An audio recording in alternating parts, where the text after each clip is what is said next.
from that. So it'll call my understanding is typically it'll call dispatch, and then dispatch will basically state, hey, this is the type of nature of the call that we got, and they're obligated to basically dispatch out a 911 service to that. So a lot of times, to be completely honest with you, we call it like a 911 hang up, or there's no patient information given, but it's basically like a generic alarm call at a particular place, but it's not like a burglar alarm call or a police alarm call. It's a medical in nature alarm call. And yes, it will dispatch out the fire departments. Oh, yeah, tons of them. Have they been real sometimes? Sometimes they're real, yeah, for sure. Sometimes they're not always real. Sometimes it's just an accidental, basically, discharge with the system, but sometimes they're real. Well, I mean, that's great technology. I guess, so what I'm getting is, one of the best things is to be prepared, is to be trained, like in CPR and recognition of strokes and things like that. I know a lot of homes, we have some fire extinguishers. We also have, they sell those blankets that you can cover up fire with. Should people get a defibrillator and have that in their homes? Is that something that should be more common? I mean, that's a pretty expensive piece of equipment. How much are they? The ones that the fire department carries, I think they're going to run anywhere in the range of maybe $40,000 to $50,000. Not 4,000, 40. No, 40,000. Yeah. I see a lot of those in office buildings and stuff like that. Those are probably what you would call AEDs, or automatic external defibrillators. Yeah. So those don't have all the features that basically a frontline fire department in the United States or industrialized Western country would have, which would allow you to read basically 12 lead EKGs and decipher what the actual rhythm is going on in the heart, as well as get CO2 levels, get oxygen levels, get blood pressures, get pulse rates, advise treatments, telemetry directly to the hospital. So that's what our machines basically can do. AEDs essentially are the shocking portion of the other defibrillator, but it basically just, you slap the two pads on and it reads what's going on with the heart, and then it advises you, essentially kind of like an AI, what to do. So it'll say, hey, we detect a shockable rhythm or we detect a non-shockable rhythm, and basically start CPR, stop CPR, and stand clear so you don't get shocked, and it'll kind of walk you through what to do. So there's a ton of those that are located inside of like schools, casinos, large places where a lot of people congregate. Those are great to have around and have people trained on them. Those aren't nearly as expensive as we can. For the home? I think it would still be pretty expensive. I don't know how much it would cost, but I think you're looking at least a comma and 3 zeros for one of those. Okay. So if you have the money to spend for that, then I wouldn't say no, but I don't expect every single person, in the United States to start carrying one of those in their house or knowing exactly how to use one of those.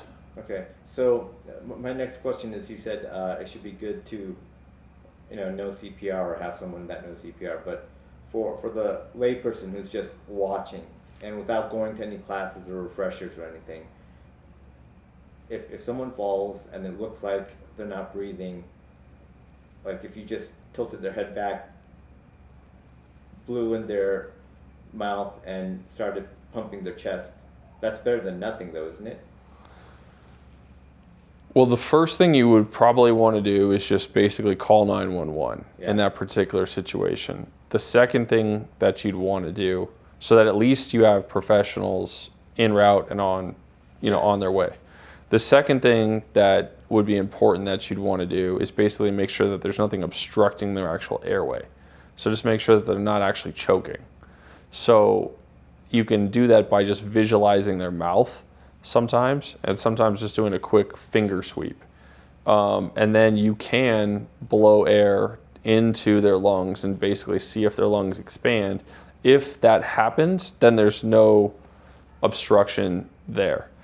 What I would say then at that point is that the actual compressions are more important than the actual breaths.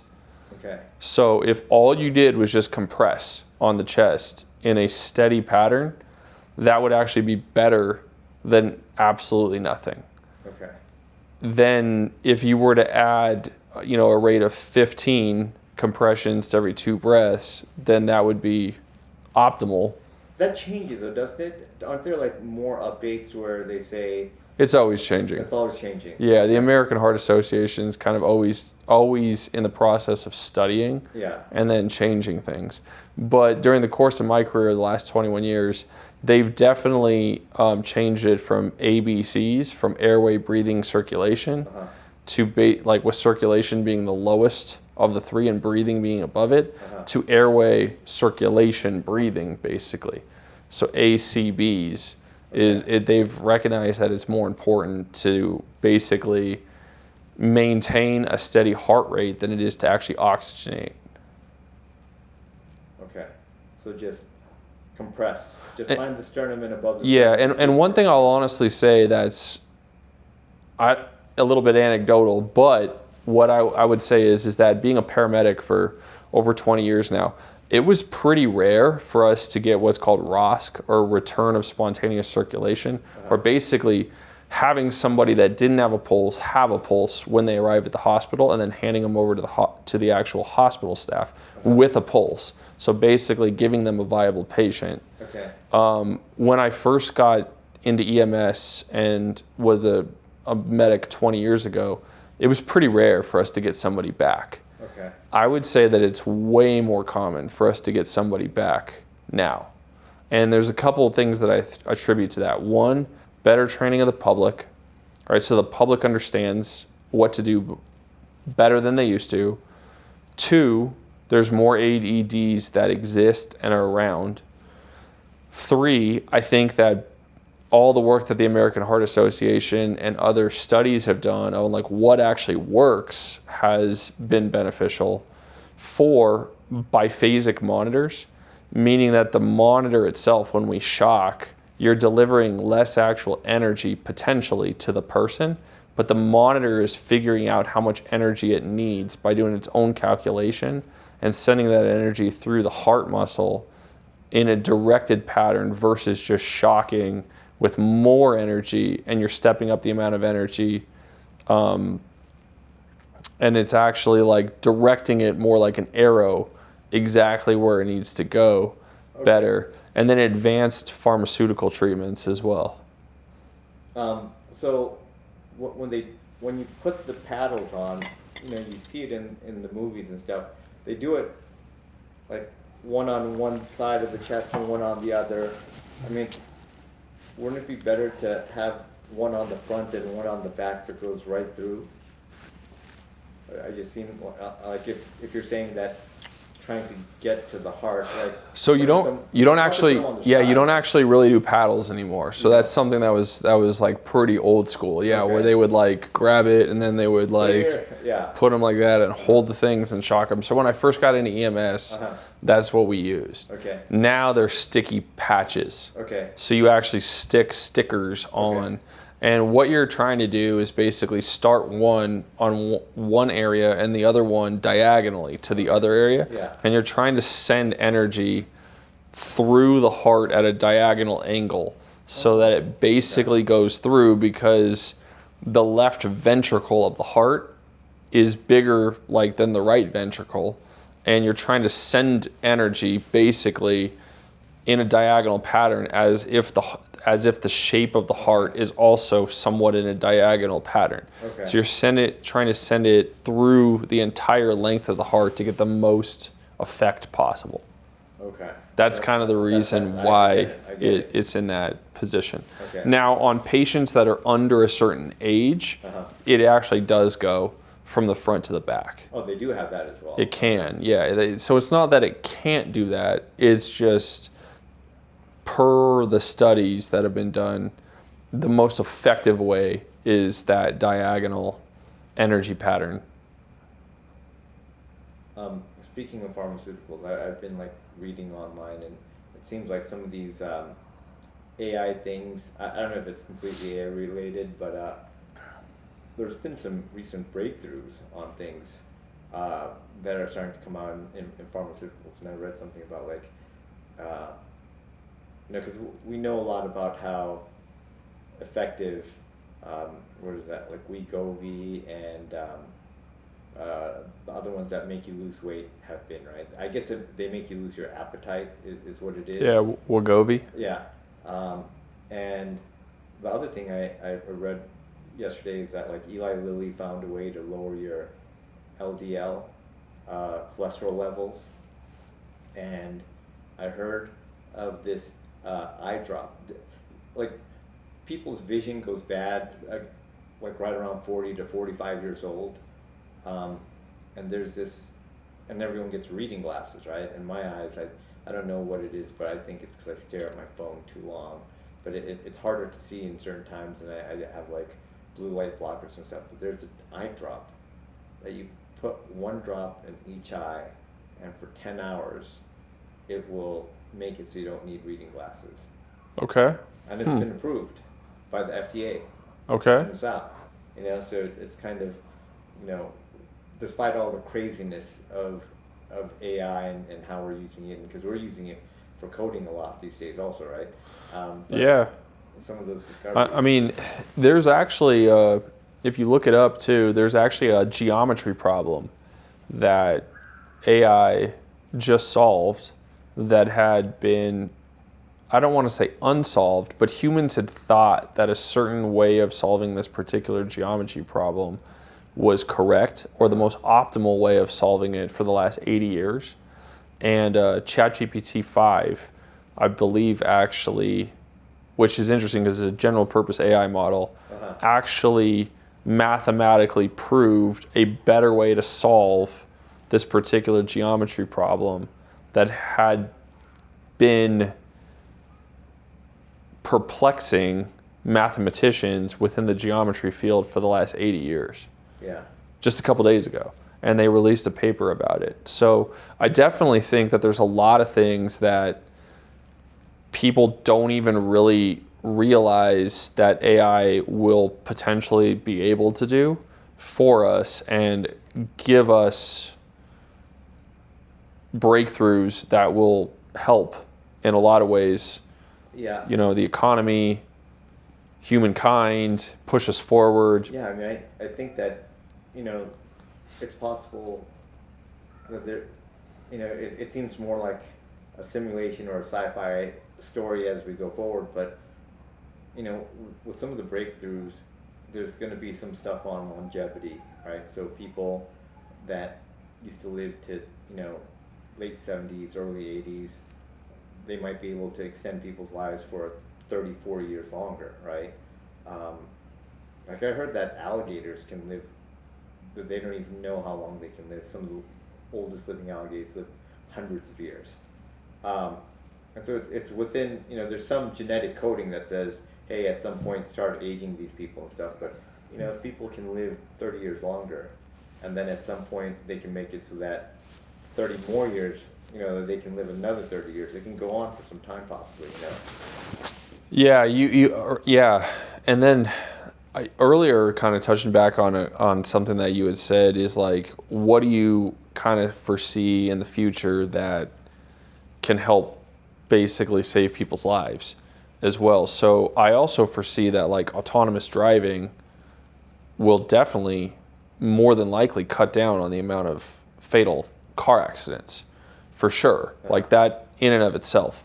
But secondly, if all the vehicles are autonomous and all the vehicles are hooked up to one type of central system, and all of them are able to basically pull out of the way and minimize traffic and traffic patterns for emergency vehicles, then that potentially can speed up how fast emergency vehicles can get to actual emergency scenes, get to people, give them the actual care that they need, and then in addition to that, get them from that scene back to the actual hospital itself. I also foresee that, like, in the future, it's probable that you'll have drones basically getting auto dispatched from hospitals, and they'll fly to where these emergencies take place. The emergency first responders will basically go there as well. They'll basically treat the patient. They'll put the patient inside some kind of a drone that flies them to basically the hospital, and maybe rides in there with them. And those particular hospital locations are all pre-programmed. So that would save a ton of time as well, instead of people having to navigate ground traffic. Yeah, I mean, I see, you know, in the past, you would drive in Teslas, and as you're driving, it would you would see something, and you would wait to see how long it took to respond to whatever is happening, you know, up ahead. And now, the car suddenly goes into another lane, and you're like, dude, it's messing up. And then a couple seconds later, you see that it was like a police officer or an ambulance that had the lights on, but didn't have the sound on, and it was really far, and it just saw it way before you. So it's responding faster, and it pulls over really quickly whenever it sees it. So I can see, like, if all the cars just moved over right away. I mean, the other thing is, I guess, how much equipment does a firefighter need or a medic need if something happens? Like, why don't they just fly you in a drone to the destination, just crossing over traffic and all that, you know, with just some basic equipment, so that you can get there even before, you know, the larger truck with all the equipment? I mean, that's a possibility, you know, in the future as well. Like, I just don't think the technology's there as of today for that to potentially happen. But like Minority Report, remember they would just... Yeah, I mean, that's not crazy, like, to think that maybe happens down the road at some point. As of right now, you know, a fire engine, class 1, it's obviously a very, very large vehicle, right? It weighs a lot. Most of them are carrying class 1s like 500 to 750 gallons of water just by themselves. And the engine on it to power the vehicle is obviously very, very large, very, very heavy. It also has a pump, so a secondary engine that basically has to increase the pressure so that it can pump water out. And it carries tens of thousands of pounds of equipment as well on it. Now, at some point, would somebody be able to fly ahead of the fire engine and basically get to someplace faster, and then the fire engine meets it? Yeah, that's possible in the future. Well, I guess I was thinking more in terms of, like, you know, like someone having a heart attack or something, but it brings up a good question. In a firefighting situation where a house or something is on fire, how much of a difference does 5-10 minutes make if the engine got there 5 minutes later? Does the fire get so large that it can't be contained? Yeah, I would say 5 minutes is a big difference. Big difference in the amount of spread that a fire will do. It can be the difference between, like, a couple of things like room and contents catching on fire and it being bad enough for you to call the fire department, to your entire house is on fire, it's gotten into the attic space or into the actual structure itself, meaning that it's basically crossed from the contents of the building into the actual structural wooden members or some other portion that will burn. And then at that point,